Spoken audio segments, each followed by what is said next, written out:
कि आने वाले दिनों में सोशल मीडिया का समय आएगा और सोशल मीडिया चुनाव की दिशा तय करेगा। जो हमने 2014 में देखा और आज देख रहे हैं, एक विजनरी व्यक्ति है और विजन को इंप्लीमेंट करने के लिए वो टाइम में बहुत मानते हैं। आपने देखा होगा कब भी प्रधानमंत्री जी की कोई रैली अनाउंस हो गई, आप तो मीडिया से जुड़े हुए हैं, जमशेदपुर वाली है जहां बारिश हो गई उसके बाद भी वो गए। अभी जमशेद कब भी आपने देखा होगा कि मोदी जी ने एक सप्ताह पहले तय हो गया कि मोदी जी की रैली यहां पर है और कैंसल हुई, वो कभी नहीं होगा। बिल्कुल ठीक। दूसरा, एक वर्क कल्चर बदल गया। एक समय था जिस समय में लीडर को तो लेट ही आना होता है, ऐसा एक वर्क कल्चर और परसेप्शन बना था। तो बाद में तो क्या होता था, 11 बजे का टाइम था तो जनता ही 12 बजे आती थी। उसको ऐसा था कि लीडर तो 12:30 बजे आएंगे। तो ये वर्क कल्चर बदल गया।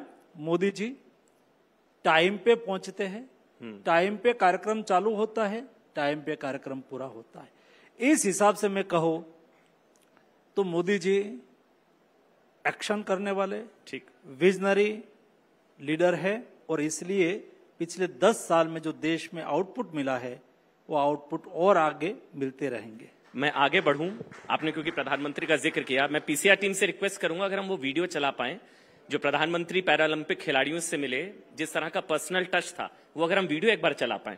सर, बाकी लोगों के लिए आप पीएम का मतलब होता है कि प्राइम मिनिस्टर, और हम सब के लिए आप पीएम का मतलब है परम मित्र।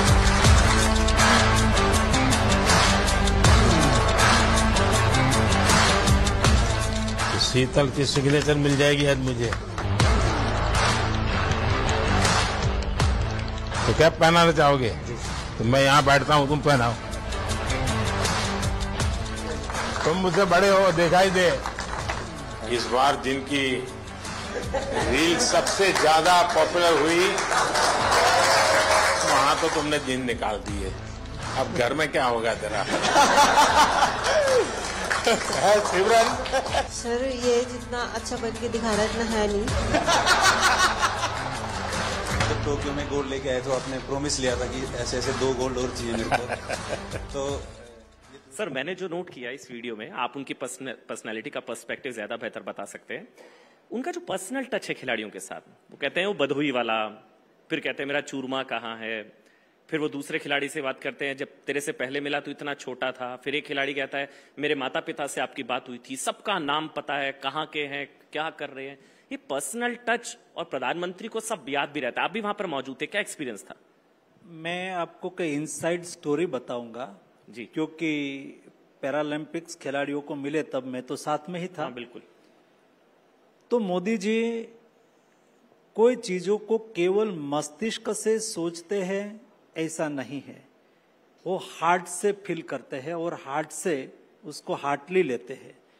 मैं देखा और मुझे भी आश्चर्य हुआ, मैं नहीं जानता था इतने खिलाड़ियों को ये जानते थे। और शायद 45 मिनट तक प्रधानमंत्री जी ने इंडिविजुअल पैरालंपिक्स खिलाड़ियों के साथ बातचीत करी और डिटेल, वो जब वहां बातचीत करते थे हर खिलाड़ी, और देखो मुझे भी पता नहीं था, वो कहते थे कि आप तो वहां ऐसे चीयर करा, आप यहाँ तो बहुत शांत है, वहां तो बहुत एग्रेसिवली तू ये करता था, तो वहां ये बोल गया था। ऐसा करके एक एक खिलाफ एक एक प्लेयर के साथ वो बातचीत कर रहे थे। उसके परिवार में कितने सदस्य है और उस क्या कर रहे हैं, वो वहां तक उसके पास इंफॉर्मेशन होती थी। और सभी मेरे पैरालंपिक्स खिलाड़ियों ने जब विदाई करा यहां से, तब एक कार्यक्रम आयोजित हुआ था वर्चुअली, तो मैं उसमें भी जुड़ा था जी। सब खिलाड़ियों भी थे। तो पैरालंपिक्स खिलाड़ी इतना उत्साह से बोल रहे थे कि साहब हम रिकॉर्ड ब्रेक करके आएंगे। तब मोदी जी ने कहा था मुझे पूरा विश्वास है, आप में जो जज्बा है वो स्वयं बताता है कि आप देश का नाम रोशन करेंगे। तो जो हमारा 19 मेडल था, यही हमारे प्लेयर ने 29 मेडल कर दिया। प्रेम हुफ जब बात कर रहे थे, कई खिलाड़ी ऐसा बोल रहे थे कि साहब मैं इसलिए इस बार अच्छा परफॉर्मेंस करा कि लास्ट बार जब आप प्लेयर से बात कर रहे थे, टॉक कर रहे थे, तो मैं आपसे बात नहीं कर पाया था क्योंकि मैं मेडल लेके नहीं आया था। लेकिन इस बार मैंने तय करा था कि मैं मेडल लेके जाऊंगा और मैं मोदी जी के साथ बातचीत करने का मुझे अवसर मिले। ये जज्बा प्लेयर में मैंने देखा। तब हमें लगता है कि देश कैसे बदल रहा है, देश कैसे आगे बढ़ रहा है जी, और नया भारत का कैसे निर्माण हो रहा है। आपने मनसुख जी शुरुआत में जिस आपने जो जवाब दिया उसमें आपने कुछ बातों का जिक्र किया। एक तो 2047 टारगेट का जिक्र किया, आपने कहा स्पीड ब्रेकर्स किस तरह के। मैं सवाल ये कि अब क्या 240 में सरकार और 303 में सरकार, क्योंकि आप जब 303 तब भी आप मंत्री, स्वास्थ्य मंत्री कोरोना संकट के समय, और अभी भी आप, तो कुछ फर्क महसूस करते हैं? आप थोड़े ज्यादा स्पीड ब्रेकर्स हैं? मतलब कहा जाता है साहब कि अब वो वैसे धमक से सरकार अब मैं नहीं चलती ऐसा है। मानता हूं कि जो काम करने वाले लोग हैं उसको कोई स्पीड ब्रेकर उसको ब्रेक नहीं कर सकते। मोदी जी का लक्ष्य निश्चित है, काम का रास्ता सुनिश्चित है। हम अलायंस में चुनाव लड़े थे और अलायंस में हम मेजॉरिटी है। हम 272 नहीं है, हम 293 के साथ सरकार में आए हैं। जी। दूसरा, हम जो लोग हारे हुए हैं ये लोगों के सामने क्वेश्चंस है, हम उसको हार जीत के जगह पे जनता का आशीर्वाद के रूप में लेते हैं। जनता ने हमें आशीर्वाद दिया है, हम ना एरोगेंट है। आपने देखा होगा प्रधानमंत्री जी ने ना कभी, जो भी हमें जनता ने आशीर्वाद दिया है, हमें काम करने के लिए जनता ने बहुमत से सरकार बनाने के लिए एनडीए को मैंडेट दिया है। तो हम मोदी 1, मोदी 2 और मोदी 3 जो हमने एजेंडा 2014 में सेट करा है वो एजेंडा के मुताबिक आगे नहीं, मैं ये बढ़ते हैं। सवाल इसलिए बार बार पूछ रहा हूं क्योंकि जो परसेप्शन है, हो सकता है गलत, तो आप सही करिएगा, कि मोदी सरकार जो मतलब मोदी 2.0 था वो मोदी 3.0 उस धमक के साथ नहीं है। विपक्ष के शब्दों में कथित रूप से तानाशाही या मतलब बुलडोज नहीं। अब जैसे कई फैसले वापस हुए सर, इंडेक्सेशन का फैसला था, इसके अलावा लेटरल एंट्री का फैसला था, ब्रॉडकास्ट बिल भी होल्ड पर, वक्फ को भी जेपीसी, मतलब ऐसे बहुत लंबी है सर, 5 से 6 आप मेरे से बेहतर जानते हैं। तो राहुल जी कहते हैं कि सरकार तो उनकी है, चला हम रहे हैं।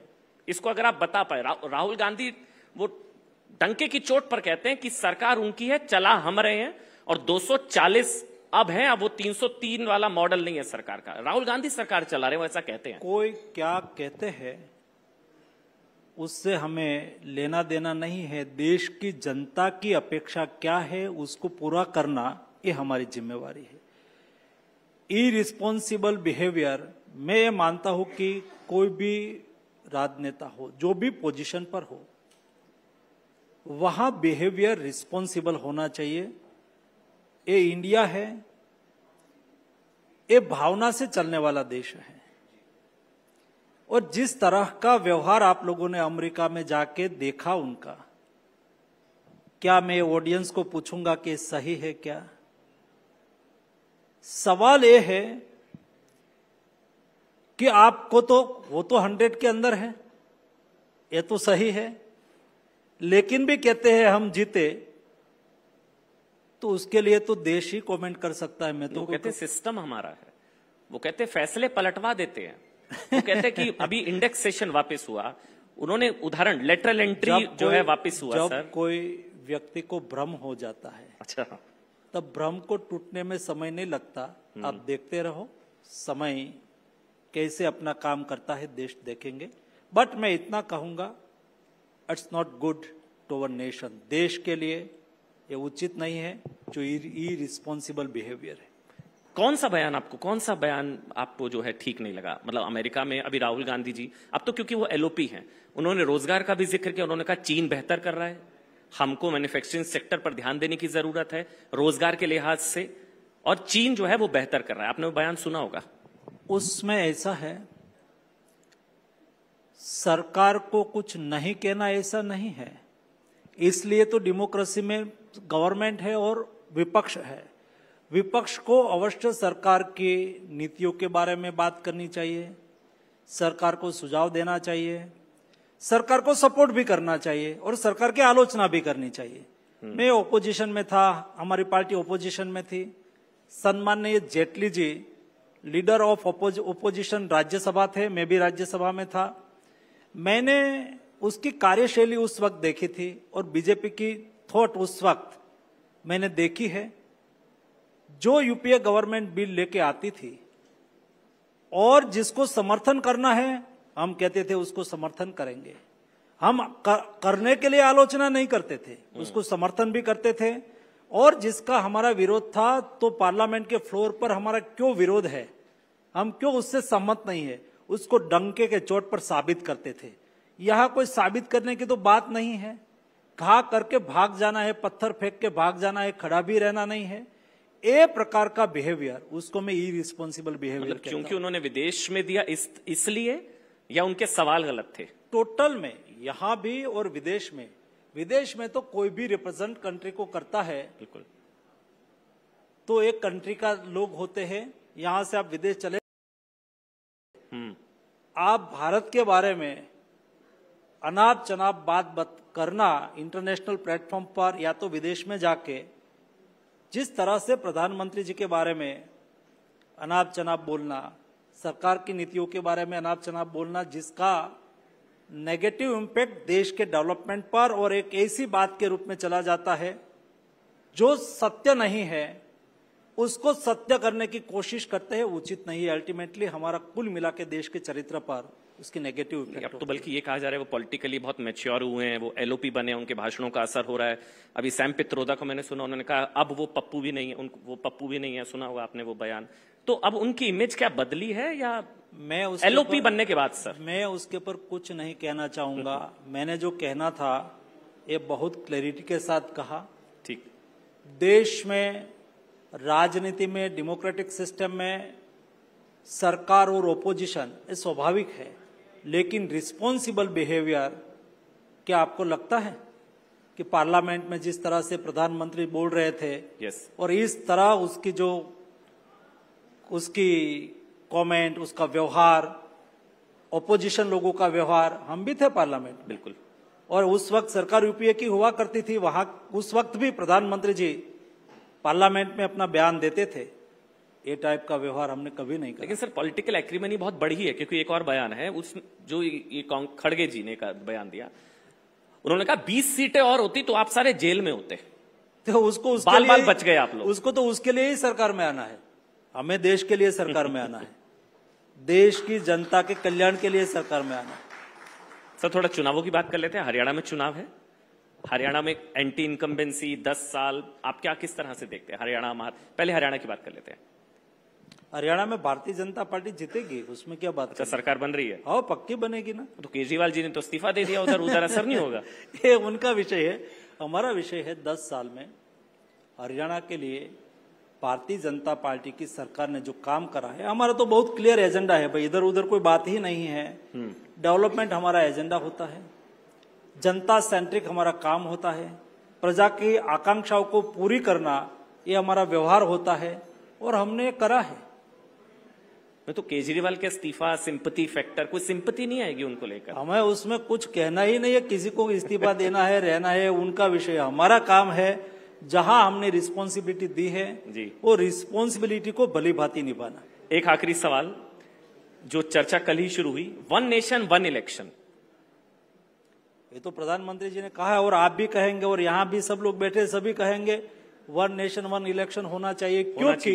क्योंकि देखो, छोटी मोटी इलेक्शन, स्टेट गवर्नमेंट की इलेक्शन, पार्लियामेंट की इलेक्शन, लोकल बॉडी इलेक्शन, सब इलेक्शन के लिए मॉडल कोड ऑफ कंडक्ट का इम्प्लीमेंटेशन, उसको लेके इतना समय बिगड़ना, ये सब अल्टीमेटली तो देश के ग्रोथ के लिए, एक डिसीजन 2 महीने लेट हुआ तो अल्टीमेटली तो देश को ही नुकसान हुआ। जिसके केंद्र में सत्ता होगी उसको फायदा नहीं होगा। 1 नेशन 1 नेशन 1 इलेक्शन 1 इलेक्शन में सभी को फायदा होगा, उसमें नुकसान की बात ही नहीं है, देश को भी फायदा होगा, सभी पॉलिटिकल पार्टी को। जो भाई जनाधार वोट देना ये नागरिक के हाथ में है। हर नागरिक जो वोटर्स है, मतदाता है, देश का मतदाता मैच्योर हो चुका है, तभी तीसरी बार मोदी जी को मैंडेट दिया है। आप कब इलेक्शन कराएंगे नहीं कराएंगे, साथ में कराएंगे साथ में नहीं कराएंगे उससे कोई फायदा या नुकसान हो जाएगा, ऐसा मैं नहीं मानता हूं। चलिए, बहुत बहुत धन्यवाद मनसुख मांडविया जी, आपने समय निकाला चौपाल के लिए, न्यूज 18 इंडिया के लिए। बहुत बहुत धन्यवाद सर। इस सार्थक चर्चा के लिए बहुत बहुत शुक्रिया आप दोनों का ही। और मैं मंच पर अनुरोध करूंगी न्यूज 18 इंडिया और हिंदी डिजिटल के मैनेजिंग एडिटर ज्योति कमल जी का मंच पर आए और हमारे मुख्य अतिथि को धन्यवाद दें।